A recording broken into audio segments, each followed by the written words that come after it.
එපා කියද්දි තෙම්දෙමිය ආව නේද හොර ගෙඩිය පස්සේ. ඊස්තානකට පිපෙන්නේ කොහොමද කියලා දන්න කෙනෙක්ට කමෙන්ට් එකක් දාන්න කියමු අපි. අද අපි ඔකේ මොනවාද හදන්නේ? අද වටක්ක කේක් හදමු. අද දෙන්නම්. මොන පාටද?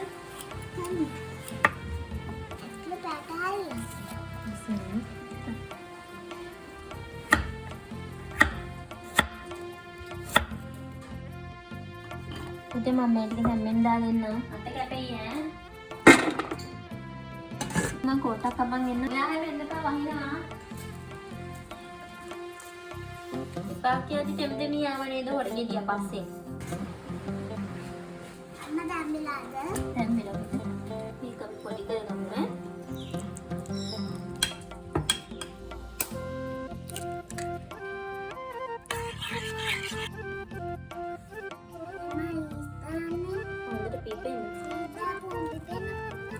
ඊස්තාවුවාම කේක් එක ලස්සනට උඩට පිපෙනවා. ඇයි කියලා නම් දන්නේ නැහැ ඉතින්.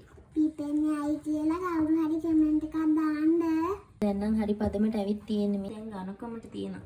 අපි මේක දැන් පැය භාගයක් විතර වහලා තියමු. අපි මේක දැන් ටිකක් ගාගමු.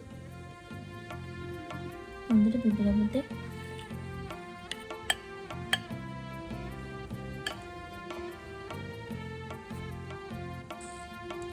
දැන් මේක මානෙන් දැම්මම තියෙනවා. අනුගත අයිනේ රස්නේ. වව් අම්මා මේ ගන්න පුතේ.